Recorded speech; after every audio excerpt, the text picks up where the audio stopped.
trailblazers in research, innovators in technology, and those who simply have a good story. All make up the fabric that is George Mason University. We're taking on the grand challenges that face our students, graduates, and higher education is our mission and our passion. Hosted by Mason President Gregory Washington, this is the Access to Excellence podcast. In 2024, artificial intelligence dominated conversations across the globe, questioning the environmental impacts of ChatGPT, copyright laws against AI art generators, and developing legislation for artificial intelligence regulation. As we enter this new frontier of technological advancement and intelligence, George Mason is positioning itself to be a pioneer in the field. Our guest today is an exemplar of that. Professor Amarda Shehu is George Mason's inaugural Vice President and Chief AI Officer. She is also a professor in the Department of Computer Science in the College of Engineering and Computing, where she also serves as an Associate Dean for AI Innovation. She is recognized in various scientific communities for her research and thought leadership in artificial intelligence, and she is a member of multiple task forces advancing AI in security, AI standards, and AI governance in policy. Amarda, welcome to the show. Happy to be here.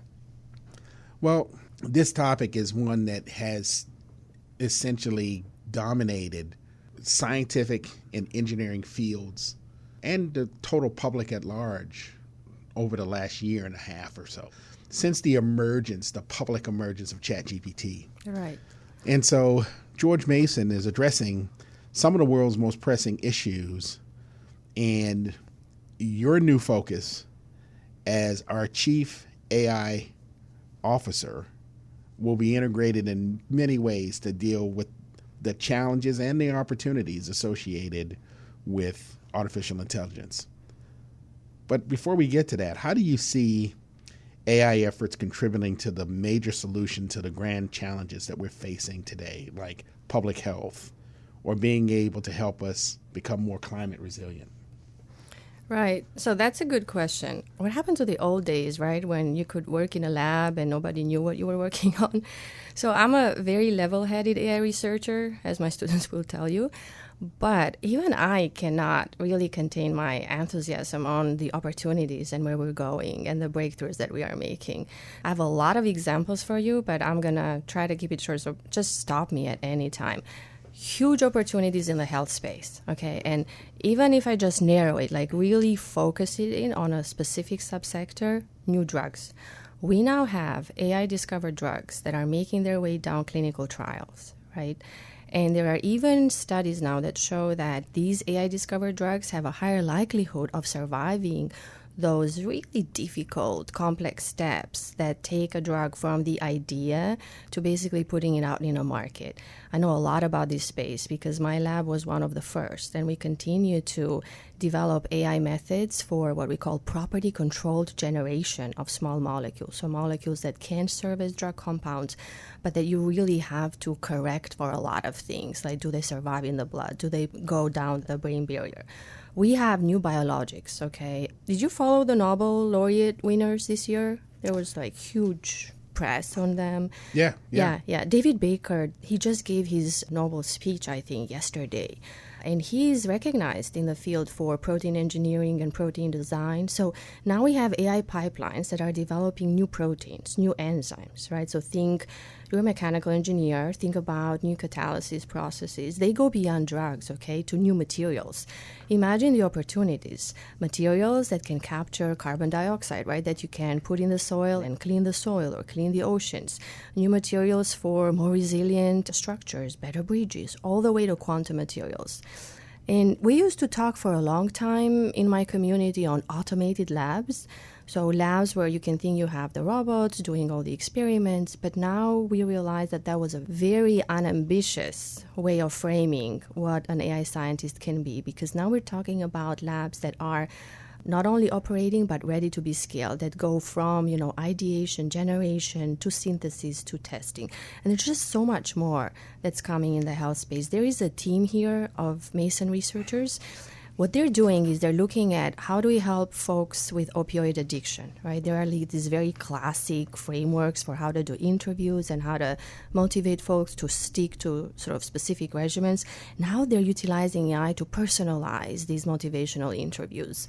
I think you mentioned challenges, like grand challenges. Well, climate is a grand challenge of our time. So what about, for instance, climate forecasting, climate resilience? Now we have really accurate AI methodologies that can forecast weather. We have a team here at Mason that feeds satellite data into AI algorithms to better predict storm surges, right? So you can help our communities to be better prepared. We have another team that is thinking, okay, how do we communicate to communities better, right? How do we help with disaster preparedness? They just received a $1 million grant from NIST to advance AI for disaster preparedness. We have another team that's using AI to predict snow accumulation and melt. It's a collaboration between the College of Engineering and Computing and the College of Science. What about environmental conservation? We have a faculty here in the College of Science. He's using AI-powered systems to monitor ecosystems like the Amazon and track the wildlife population. Amazing stuff. I have a lot more. Oh, this is really, really good stuff. I think the real challenge for many of us, especially those of us who want to harness it for purposes in higher education, is the speed in which the technology is moving. Yeah. Right? In our meetings with our faculty and our individual meetings, we've talked about how essential it is to not just harness the technology, but to build the right ethical guardrails to protect vulnerable populations, actually to protect the population overall, right, from outcomes associated with AI. So what is your approach to making sure that ethics, societal impact, and good governance are front and center in our AI work? Yeah, I fully understand the speed challenge. I tell colleagues who are kind of relating to me, man, there's like a new article every day. How do I keep up with it? And I tell them, well, there's a research paper like every 5 minutes, it seems to me, in my field. So I understand the challenge of speed, but we're a little bit ahead of the game here, I think, in terms of thinking about those ethical guardrails. And I might say we're a little bit ahead of the game compared not only to other universities in Virginia, but even beyond. So let me just give you a couple of examples. Mason, for instance, we're active participants in the AI Safety Institute Consortium that's run by NIST under the charge from the Department of Commerce. And we're the only university in Virginia there. And as part of, being participants, we are outlining, better understanding what are the capabilities of AI systems. Can we forecast them? And as we think about outcomes and capabilities, can we think ahead of what are those ethical guardrails, right? How can you define them? And more importantly, how do you translate them from concepts to actual metrics, right? And functions that you can put into these systems so that they do the right thing, how we understand the right thing, right? In alignment with our values and with our principles. Here at Mason, we also work very closely with SHEV, the State Council of Higher Education in Virginia.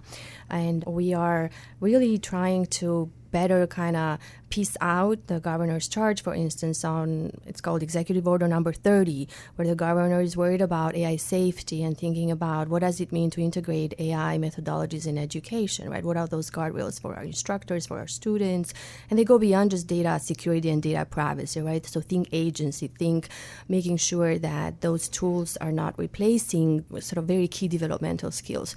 So in fact, we are leading in this space. We have an AI in Education Summit coming up in May, where we're bringing together higher eds, community colleges, K-12s across Virginia to really outline, develop, and implement standards.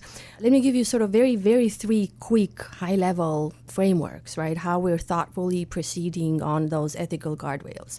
First, a governance framework. Right, so things may be moving very fast, but you want to go back to what are your values, what are your principles here at the university. And so together with a lot of representatives from the colleges, faculty, staff, students, we're developing comprehensive policies that cover data privacy, security, ethical use, transparency, accountability, agency, and more. And we're not thinking in the abstract, all right? These are not sort of boring pieces of text that you write and nobody really reads or understands what they mean. We're thinking, what does this mean for you as an instructor, right? What does this mean for you as a student? What does this mean for you as a staff member, a researcher? So we're thinking of all the stakeholders. Integrating these guardrails in the curriculum and in the research, right? You need to go beyond just saying the right things, but doing the right things. So again, that's what I meant by saying we're actually ahead of the game. We have an undergraduate minor in ethics and AI because what we want to do is we want to open this up to all Mason students, right? We want students from humanities, from social sciences, from education, from business, policy, wherever they are. They can come and they can take this minor and they can learn not only kind of a better understanding of AI, but also better understanding what does it mean to have ethical AI, what is safe and responsible AI. We also have specifically a responsible AI certificate for our graduate students where we are teaching them about risk frameworks and then how to make sure wherever they go in companies or whether they become clerks or staff or senators, right, wherever they end up, how do they make sure that they incorporate those risk frameworks, whether it is in the way they're critiquing, right, interrogating AI systems, or even actively participating in development. But I think the bigger umbrella is how do you foster this culture, right, of responsible innovation on campus. And I'm going to come back and circle now to research. And the reason I want to circle back on research is because as folks perceive, it's a very fast-moving space, but it's a space where we are just discovering somehow the outcomes, right? So, and we want to make sure, okay, what does it mean to have agency? How do you develop systems that don't take agency away from human beings? This is an active area of research. All of these are. So we're incentivizing our faculty to come together across the different colleges and together advance, research that tells us, okay, how do we make sure that we have ethical AI, or how do we make sure that this is interpretable or transparent and we can understand what is it that we are doing if you're using these systems in decision making. You've brought up a whole host of ethical questions. Right, yeah. Right? And clearly you are thinking about them. Our team is thinking about them, right? Right. So talk to me about what that looks like in the classroom, right? How can we make sure our students are equipped to handle the ethical questions and societal challenges that come with AI? What are we doing to ensure that in our ethics of AI curriculum? So first, I want to take a little bit, a few steps back, because we do want our students to think about, the ethical aspects of AI. But, you can't ask the real questions and you can't do the right things if you don't understand and you don't have a deeper understanding of technologies, right? So we don't want students just to get their information from articles. We want our students to really understand what is artificial intelligence, right? What are methodologies? And here I'm not thinking about, say, computer science students or engineering students.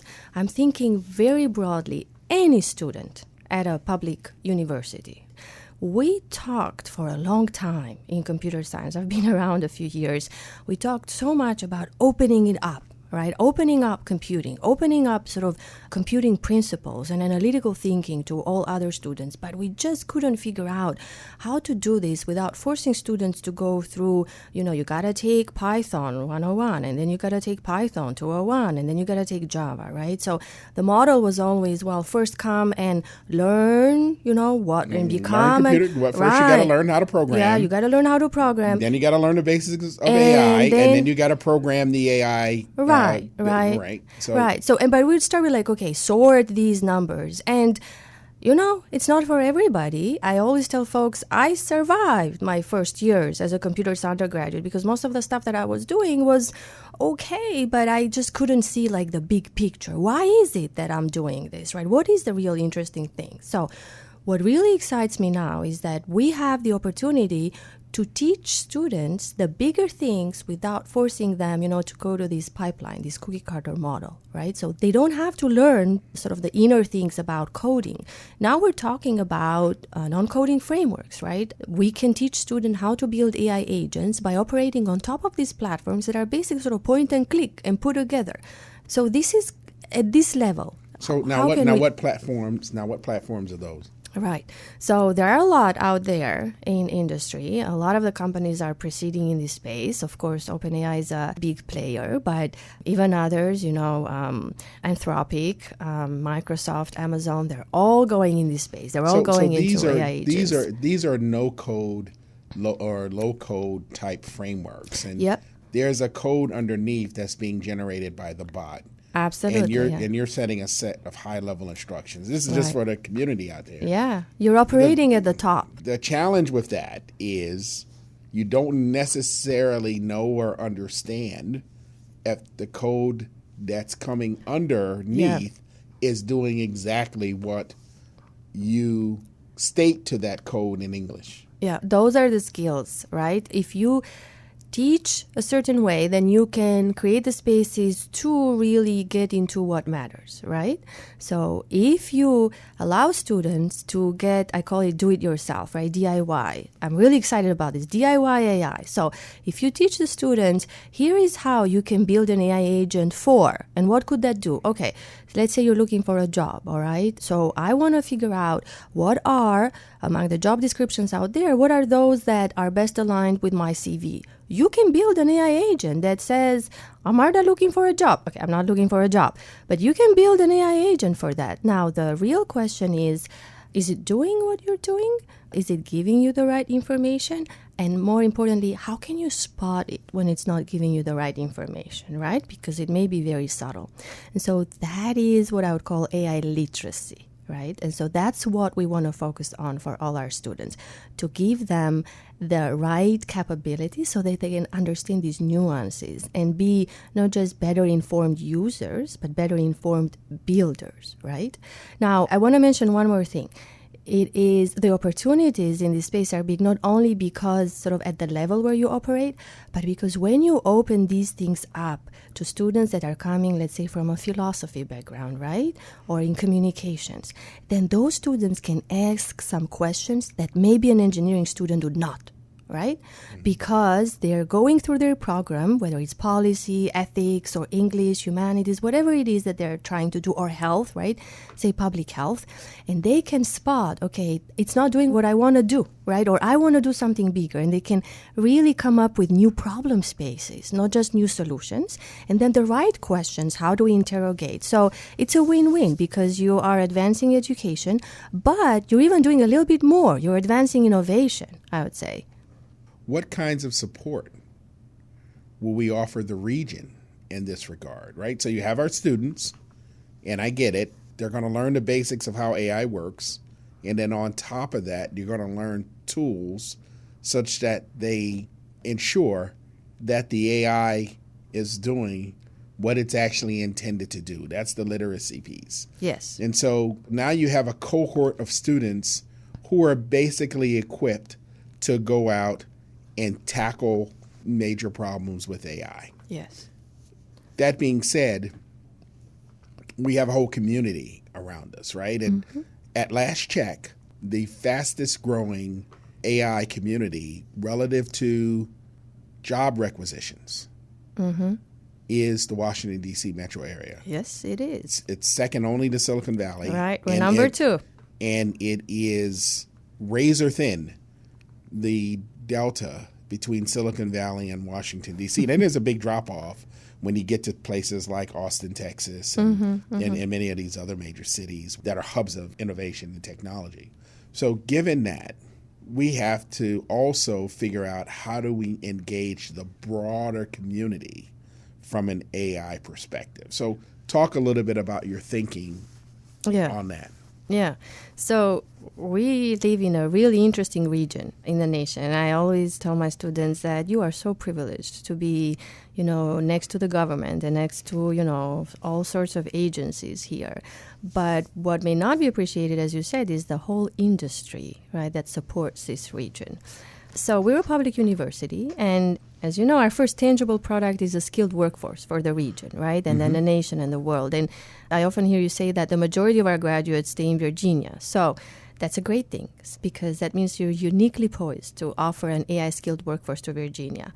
I went through this exercise this past year of designing a new educational program, a new master's program. And I got sort of this very first-hand view of how many AI and AI-related job descriptions are out there in our region, right? There are a lot of industry here that offer public sector technologies, right? They're developing systems for the government, where it's local, state, federal government, right? But there's also there are startups in this region too. There's a lot of very diverse industry. So what we really can offer this region is an AI-skilled workforce. We understand the region, okay? We understand the needs because we're next to the government. We talk to our federal tech providers, right? We talk to companies, but we also talk to the DoD, right?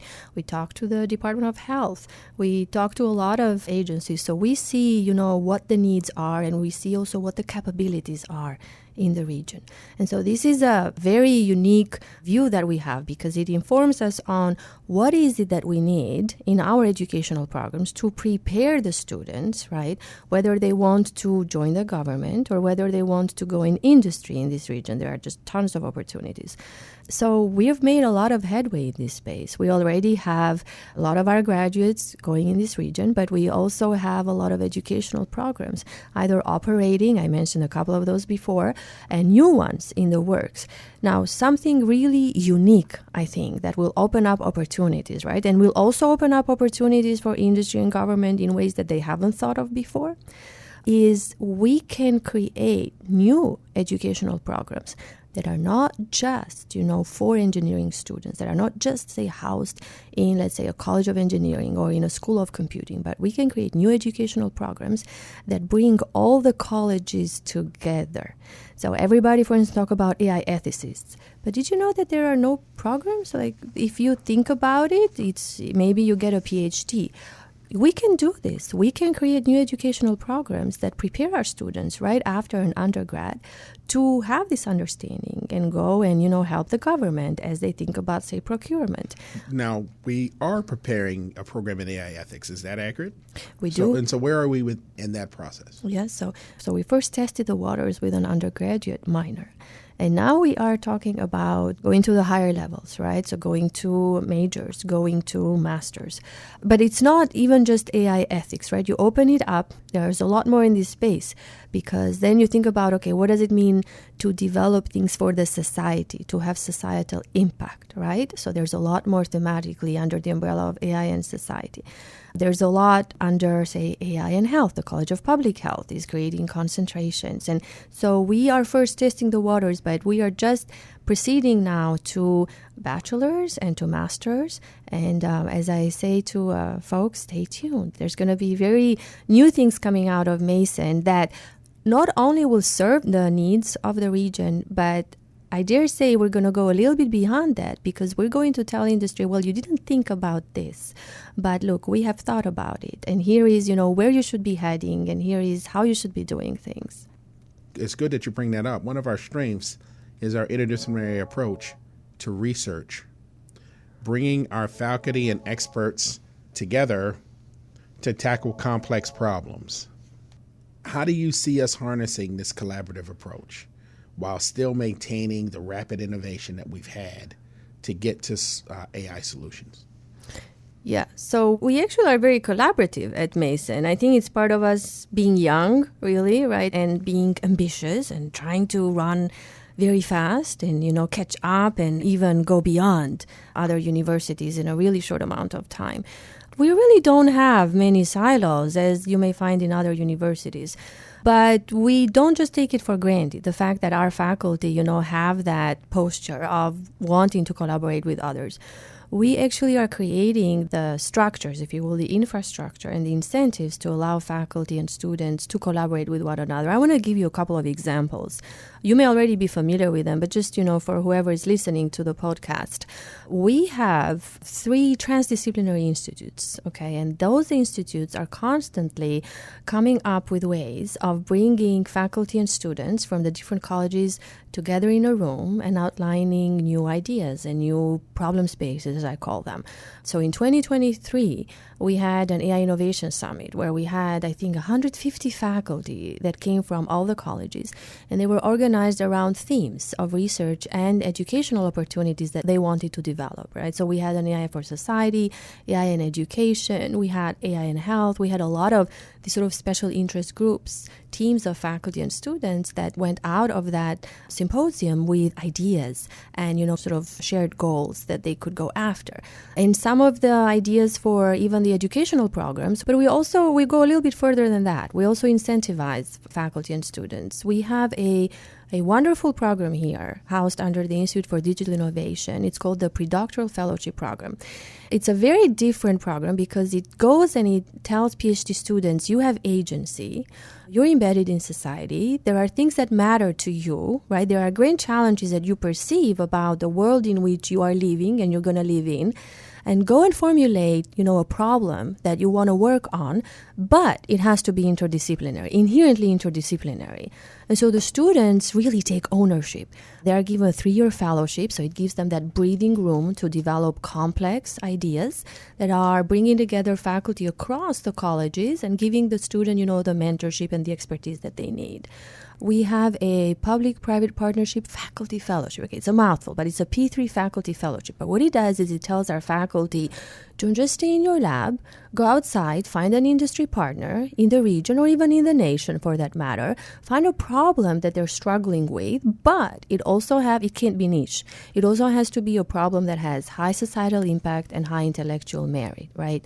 So we're doing a lot of these to incentivize faculty and students to collaborate. So I like to think of them as seeds with strings, right? So we're moving fast, but we want to make sure that as we're moving fast, we also have accountability, right? What are we doing? What are the ideas that you're developing? And what are they bringing? What are the societal impacts? We're incentivizing faculty and students, but we're asking them to think big and to do big things. So there are a host of programs and a host of initiatives that connect us to the broader population, industry, and the like. All right?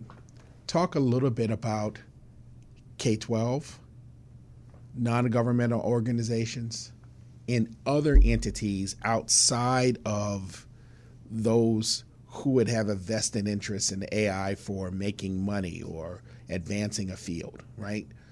Talk to us about that. Right, yeah. So there is great interest in K-12s, in community colleges. And actually, some community colleges are already running ahead and they're thinking about all kinds of, certificates and expertise that they can give to their graduates in this space, in the AI space. But there's a lot of, I would say, desire to, but not knowing how to, right? And there's just so much. There are not just even the major tech, but small companies that are experimenting with, say, new chatbots for personalized education for K-12. That space is really taking off. But the real question in K-12 is, while I may like the capabilities, I may like to, give my students that extra help that they may need, right, at home, for instance. Imagine a student whose parents, for their parents, English is a second language, and so that student might not get the support at home for any concept that they didn't get in class, right? They may struggle a little bit with homework. There are huge opportunities to help students to level up with these technologies. But the questions among K-12s are, can we do this safely? Right. So what happens to the data that the students are putting in? They're interacting. But back up for a minute.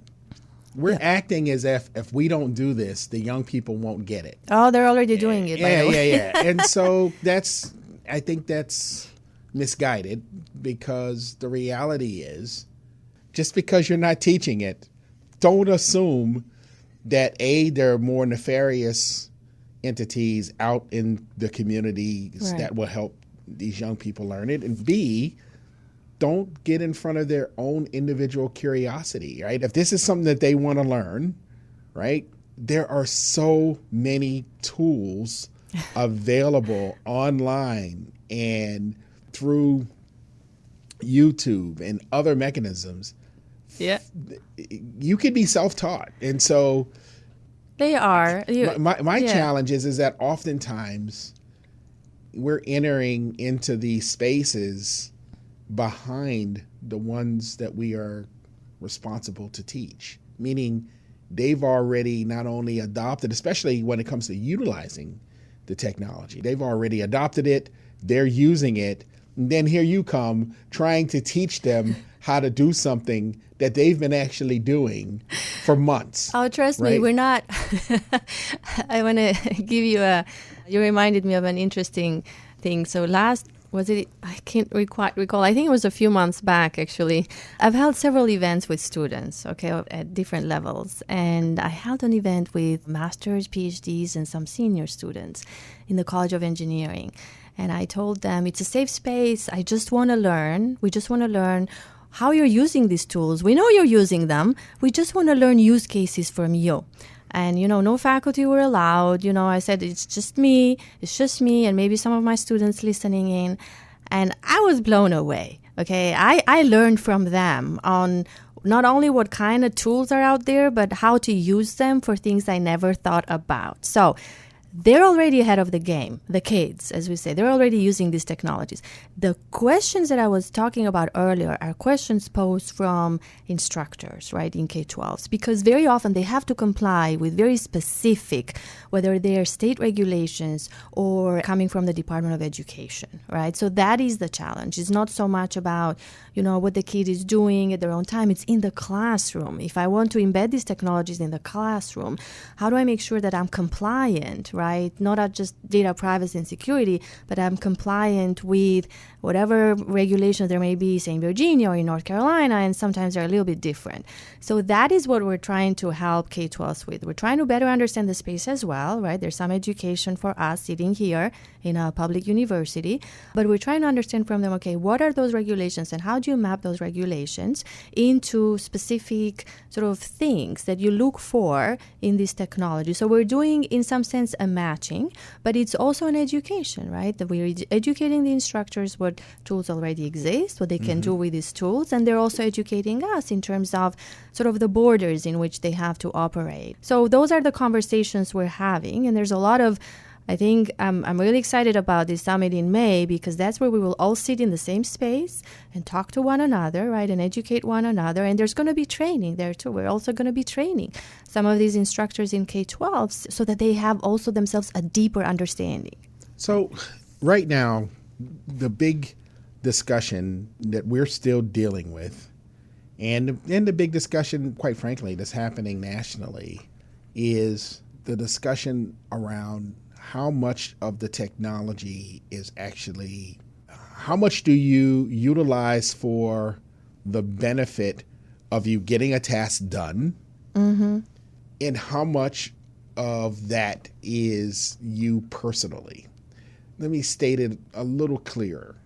There are articles of presidents and other leaders on campuses who've gotten in trouble because they want to send a memo to campus on a specific issue. Right. They consult ChatGPT. They say, here, write a memo to answer this particular broad-based issue. And it could be any issue. The ChatGPT produces it. They may spruce it up a little bit, put their signature on it, and boom, it goes out to their broad-based institutional communities. Okay. Yeah, don't do that. Don't do that. No. Don't use ChatGPT for that. Well, what happens is, undoubtedly, some itinerant person checks it. And then when they check it, they say, well, wait a minute. And then you hear, oh, this was generated by ChatGPT. There's absolutely no way a leader in our organization should be using a bot to give us feedback on how we should operate. And so my question to that is, well, if the information is right, why not? Right? And so give me your thought. Because I got two or three more after this one. Give me your thought on that one specifically. I'll be quick. So first of all, anybody that tells you that I checked this and this is AI generated, nope. They actually cannot do that, okay? I've done a couple of projects with students, but also if you hear or you read, Chronicles of Higher Ed has had articles on this, the false positives are crazy. Oh, okay? so sometimes a person might not have even No, used actually AI. You should not. The false positives are absolutely crazy. And there are examples of kids, submitting their own work, for instance, in high school, and a teacher saying this is AI generated, And there are articles that say, hold on, you penalize with these. You penalize kids that are, say, for instance, on the autism spectrum, right? They have a very structured way in which they write essays. They read a little bit different than others, but you really cannot. I was actually I have a middle schooler, and she was like, Mom, I'm so afraid. What if my teacher says this is AI generated? I shouldn't use big things in this. I said, you generate big things and you give this article to your teacher that says anybody that is telling you that they can spot AI generated text, don't trust them. Okay. Well, this is good because that leads to my second question. So now you're a student and you have a writing assignment. Write an article on the topic of wearing burqas in public, right? Okay. And so you go online, the student pulls up ChatGPT or Anthropic or any of these others and actually asks it the question. And then the bot gives it back a very thoughtful reply and response. Now that student has one of two choices. They can copy that, drop it into their article, submit it, and say that they're done, right? Or they can use it as a tool, pull references from that, use it as a way to get more in-depth understanding, and use it as a start to developing their own thoughts on the topic. Yeah. Talk to me about the right way and the wrong way. So the first that you mentioned is the wrong way. Okay, if you just cut and paste or copy and paste without attribution, right, that is going against academic integrity, right? You don't do that with any piece that you find on the web, so it's exactly the same thing, right? You don't do that. You don't take from a book, copy and paste. So you shouldn't take from ChatGPT or Claude or whatever it is that you're using and copy and paste and pass it as your own work. All right, so that's the key operating term, passing it. The trouble is you're passing it as your own work. Now, if you attribute it, right, and you say you reference it, that is okay. I know that some instructors may not be okay with it, but I think some of it is because, lack of understanding that it is the same in some sense of doing some research, right, and saying, okay, this is the consensus. But the real, mode in which students should be operating, and that's, I think, also sort of a charge for instructors, is to go now beneath the surface. And you picked that example, right, burqas in public, and then ask the question, but what do you think, right? You may want to be informed, right, in terms of, okay, what does this mean?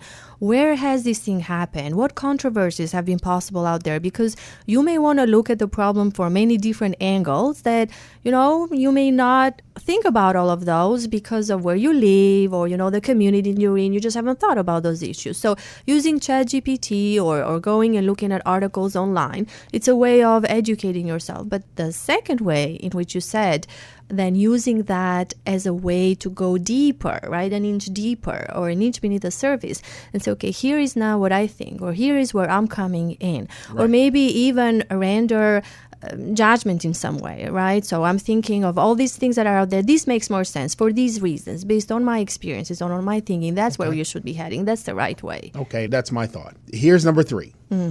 There have been a number of high-profile firings of university presidents because of plagiarism, which was quote-unquote unearthed by checkers, these software tools that are designed to map plagiarism and to catch plagiarism of a person's work. Here's the challenge. Oftentimes, it's looking 5, 10, 20 years, 25 years back. I know a president who's dealing with this now for a paper that was written 30 years ago, right? Okay, so 30 years ago, we didn't have the tools to help check. So if you're working with a graduate student and you were working with that student 20 years ago, and let's say that student who's learning might have took too much liberty with quoting or not quoting and utilizing some text that they found in a related work somewhere as they were. As a professor, you may read their work but you don't necessarily know every single one of those references. It would be time consuming. At some point, you trust your student, that the student is giving you work that is not lifted and not plagiarized. Yes. And it's not, I don't know that it's fair to use tools that have been developed now to check stuff that was written 15, 20, 30 years ago, because we didn't have those tools. If we had those tools then, we would check, right? Right? We could check. And now faculty are doing those checks with these tools, right?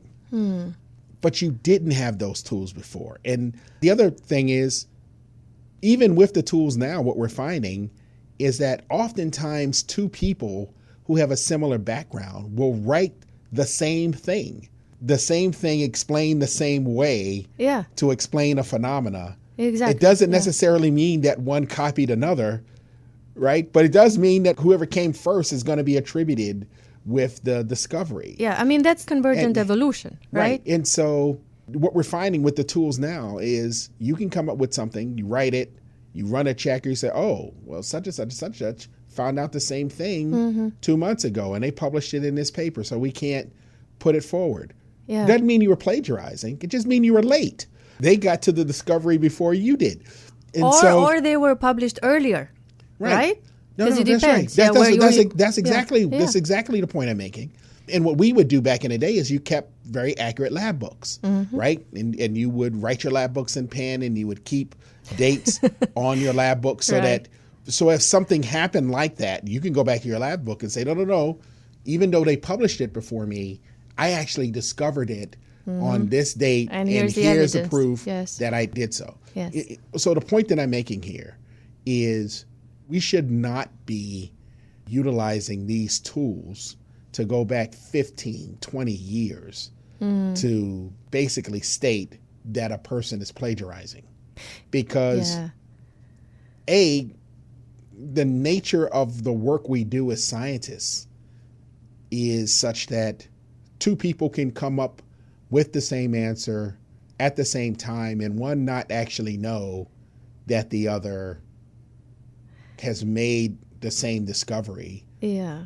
And with the large number of publications it's not like we have 5 or 6 publications in any given area. There literally can be hundreds of publications in that area, and it's not fathomable without an electronic tool. It's just not realistic for you to be able to read all of those to know what everybody else is saying on a topic. And you definitely can't do it.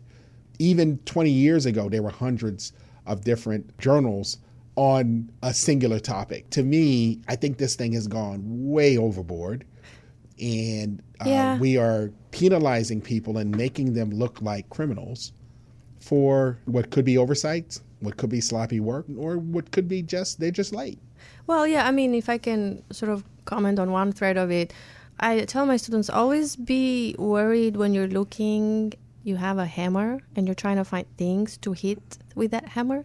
So everything looks like a nail. Yeah. So taking something and trying to unearth or trying to find things that look like, they fit for the tool that you have, that's a little bit scary to me, I would say. So what you really want to do is urge folks, I would say, trust people and try to understand something from all angles. Think about all these other things, right? We didn't have all this access to information.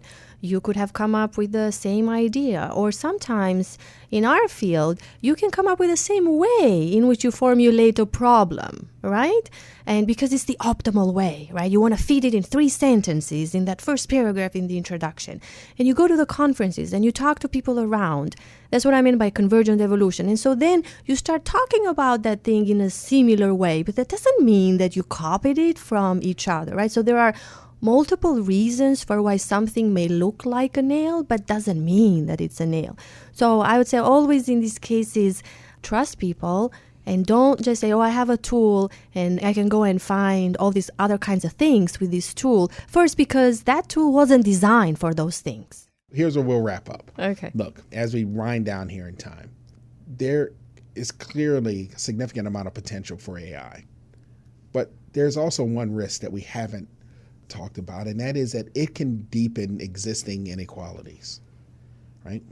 So how do we make sure that the work here at George Mason helps bridge these gaps and brings the benefits of AI to all communities? Because just like with the computer, right?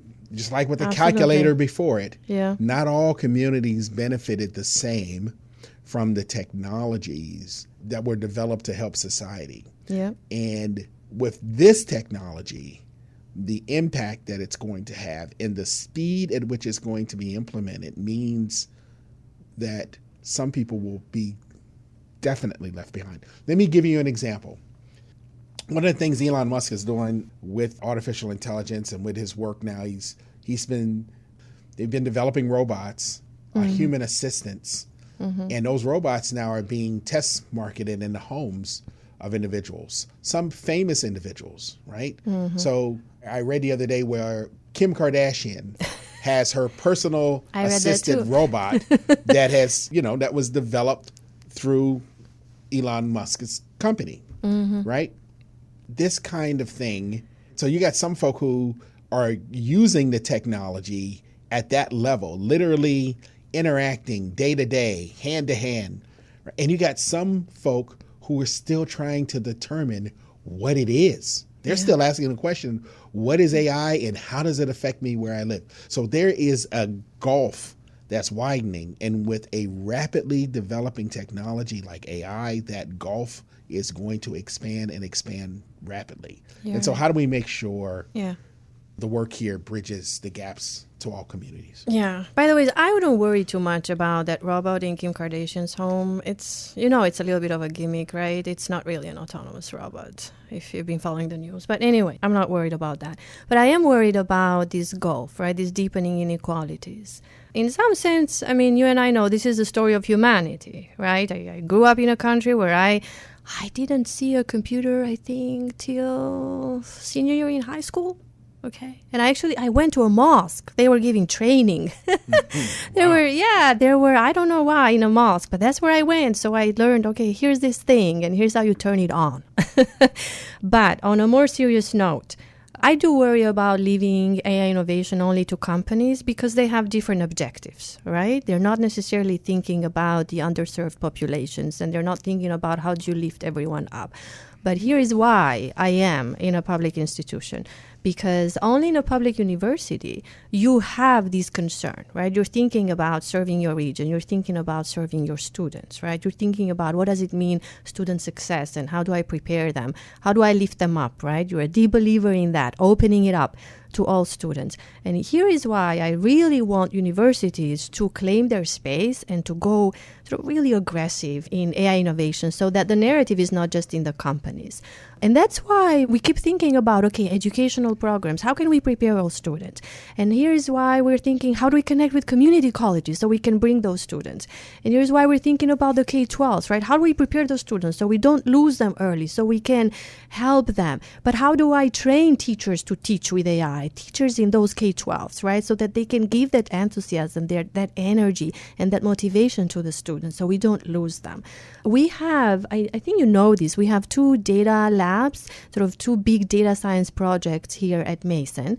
These are big investments by Virginia that are trying to reach the rural regions in Virginia. Those are launching pads for us. We're thinking about how do we utilize them so we expand from data science to AI, right? We also have faculty here. So think about inequalities, okay? How do they arise? How do we actually address inequalities? We have faculty whose research is specifically in this space, trying to better understand inequalities, and then how do you change education so that you make sure that you bridge, right? You don't allow these inequalities. But honestly, whenever folks tell me, there's singularity coming and there's artificial general intelligence coming, I say, stop doom scrolling. Just stop doing that. Think about the real dangers. The inequality is the real danger. And that is what we really have to, on a daily basis, actively think, how do I tackle? What do I do so that my kids are not left behind? All right. I'm worried about my kids. So go away from the abstract. Think about, what about your kids? What are you doing for your kids? How can we help, those kids there in Hampton Roads, in Virginia? What are we doing about them? And so that's why I think this is the charge of our times, I believe, of universities. How do you make sure that you bring everybody so we can all participate in this new digital society in which, we're already living, but we're going to keep kind of interacting more and more with AI in the future? We are definitely at the forefront of this technology, but I think we're at the forefront in the right way. So I want to thank you for your engagement. I want to thank you for what you will do in the future, what we're going to ask you to do, and as we move this vital technology forward. I expect that this is the first of many conversations that we will have around this topic of artificial intelligence. Amarda, thank you for sharing your expertise and for the leadership you bring to this university. Thank you for having me. All right. I am George Mason, President Gregory Washington. Thanks for listening, and tune in next time for more conversations that show why we are all together different. If you like what you heard on this podcast, go to podcast.gmu.edu for more of Gregory Washington's conversations with the thought leaders, experts, and educators who take on the grand challenges facing our students, graduates, and higher education. That's podcast.gmu.edu.